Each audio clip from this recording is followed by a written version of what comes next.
Hello crafty friends, welcome back to another YouTube video. Yes, I am uploading on a Monday, which is slightly out of sync for me usually, but it is because it is time for another Save the Crafty YouTuber video hop. Super excited to be part of this hop again this year, and here's what we're going to be creating. So you'll see here that I've got my Picket Fence Studio Distress blending brush, that's not right, Picket Fence Studio life-changing blending brush, and I'm using it with my Distress Oxides. I was going for a rainbow.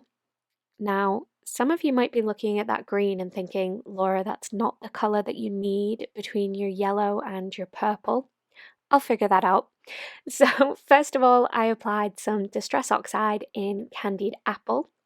I do, of course, have this section sped up to double speed.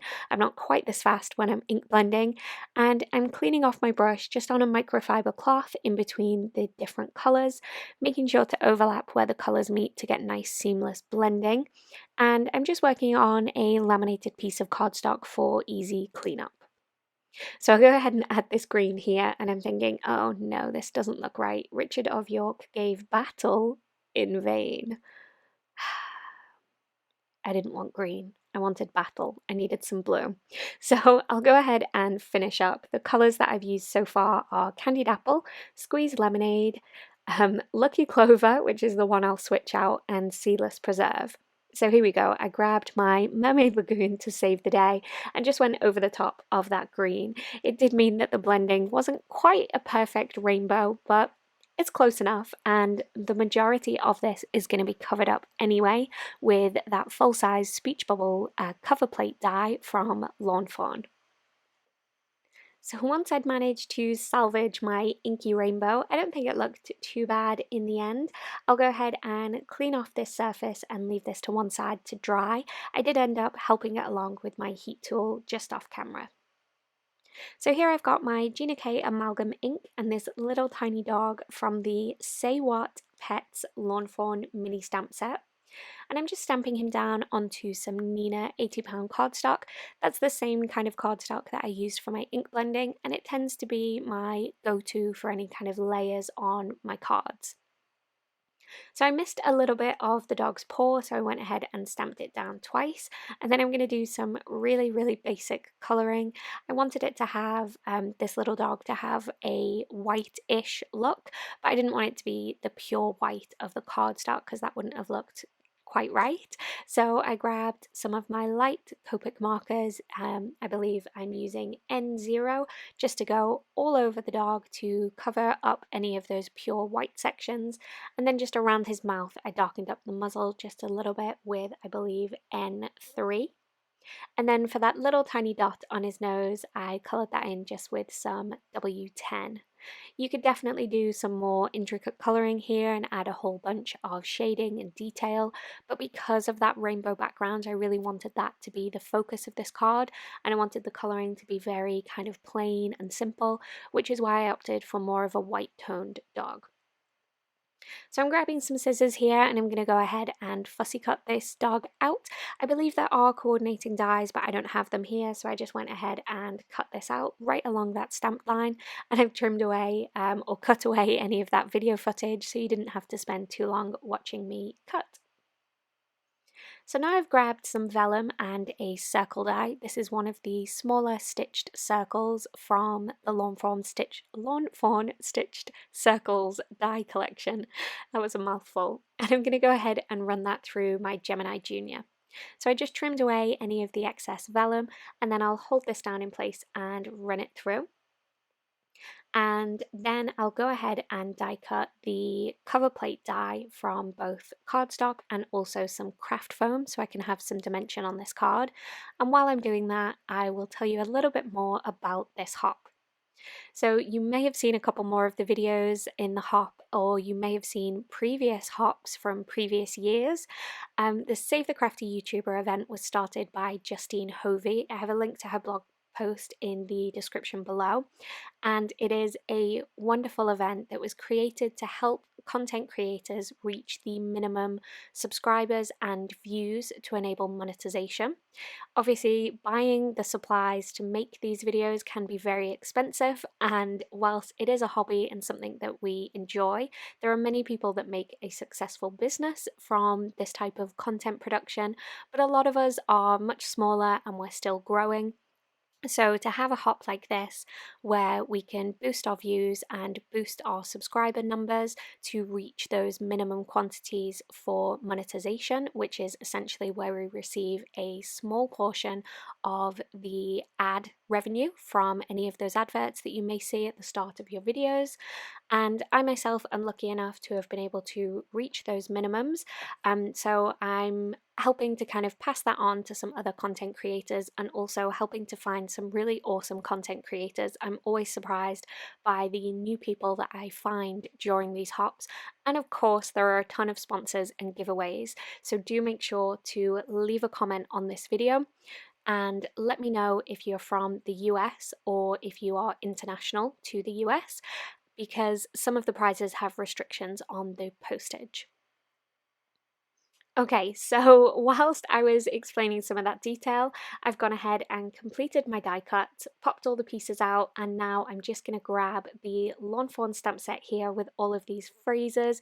It's super cute. It's got different kind of cat, dog, bird, fish, all these different kind of noises that you can put into the speech bubbles. And I'm going to go ahead and grab some of those and arrange them through this die piece to make sure I get perfect placement exactly where I want it.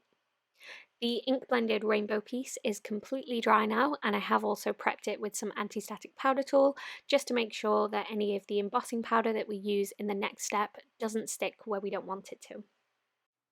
So I just love having all of these speech bubbles here and all of these different phrases to work with.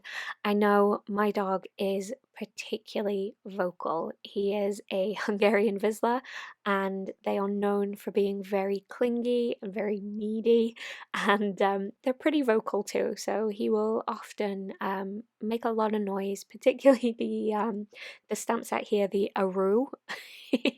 He is fond of just sitting and staring at you and making that noise over and over again until he gets a cuddle or some attention.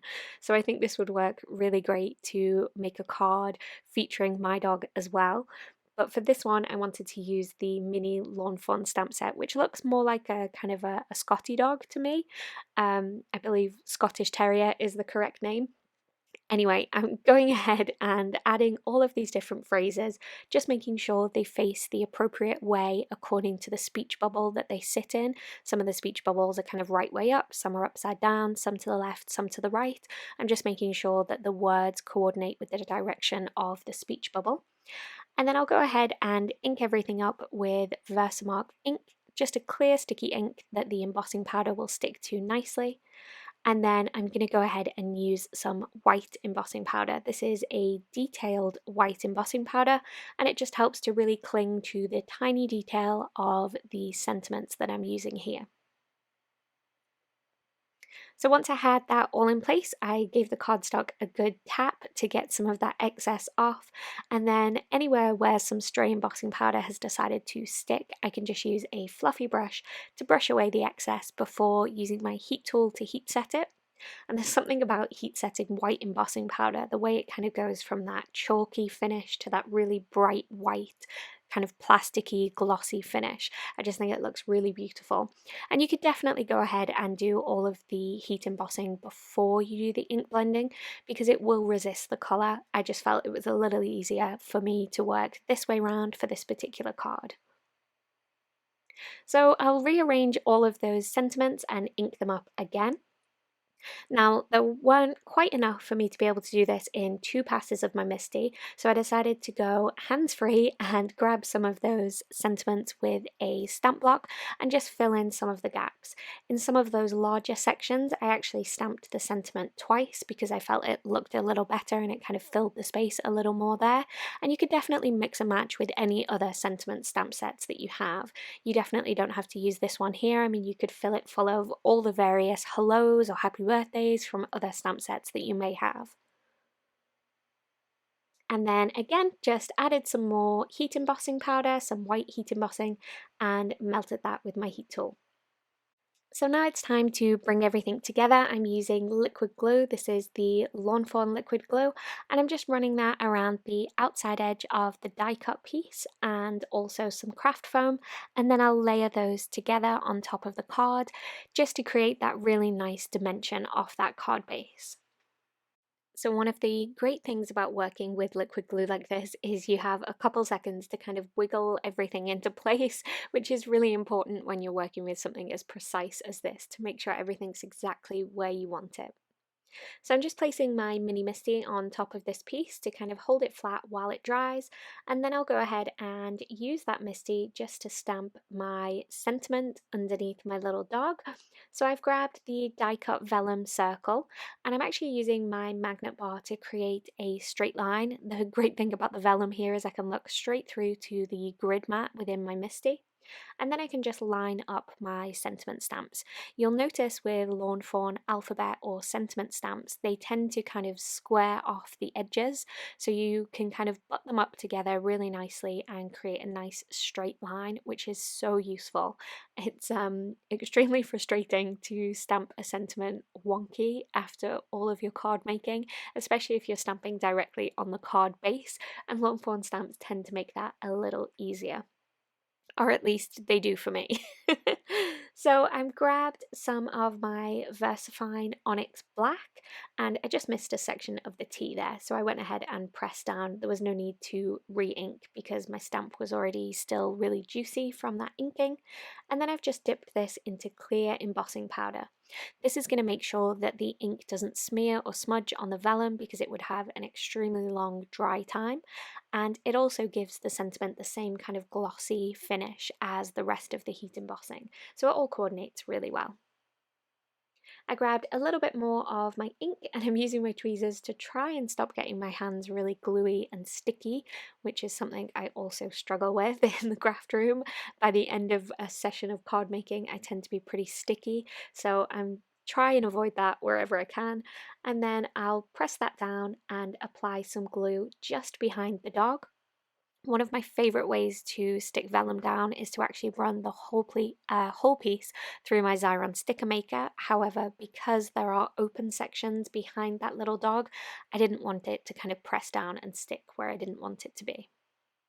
So I glued that down just with the glue behind the little dog, and this glue is super strong, so it will be strong enough to hold this in place. And then I stuck the whole panel down to a card base, and that is this card finished. So I hope you've enjoyed today's video. Do remember to check out the next video in the hop. I will have that linked in the description below, and I'll also have a link to Justine's blog. You have until the 5th of June to leave a comment on this post.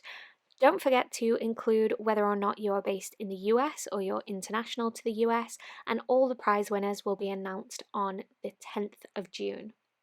So right here on screen, you can see my logo. If you click on that, you'll be subscribed to this channel, and I hope to see you back here for my next video. That's all for me today. I'll see you again soon. Bye for now.